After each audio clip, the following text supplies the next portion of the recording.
অধীনস্থ কর্মচারীদের সাথে খবরদার খারাপ আচরণ করো না। যারা কর্মচারীদের সাথে খারাপ আচরণ করে, যারা মানুষের কাছ থেকে শ্রম নিয়ে কাজ করিয়ে টাকা দেয় না, কিয়ামতের দিন তাদের বিরুদ্ধে মামলা দায়ের করবে কে? কে করবে? হাদিসে কুদসি সাক্ষী বিষ্ণু ঈসা ইসলাম বলেন, আল্লাহ তাআলা ফরমান, আনা খাসমুহুম সালাসাতুন আনা খাসমুহুম ইয়াউমাল কিয়ামা। তিন শ্রেণীর ব্যক্তির বিরুদ্ধে আল্লাহ বলেন, আমি নিজেই কিয়ামতের দিন মামলা দায়ের করব। I will be against them in the day of judgment. Three categories of people, I will be against them in the day of judgment. তিন শ্রেণীর লোক কিয়ামতের দিন তারা ছাড় পাবে না।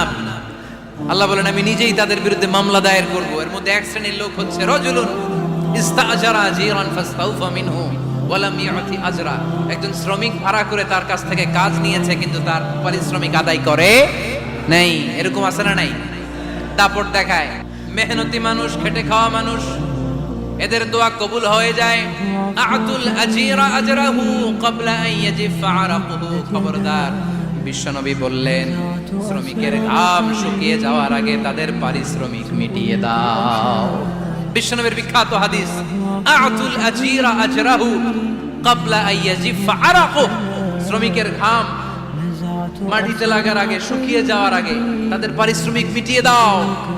কেননা তারা যদি বদদোয়া করে তোমার জীবনকে জাহান্নাম বানিয়ে দিবে কে?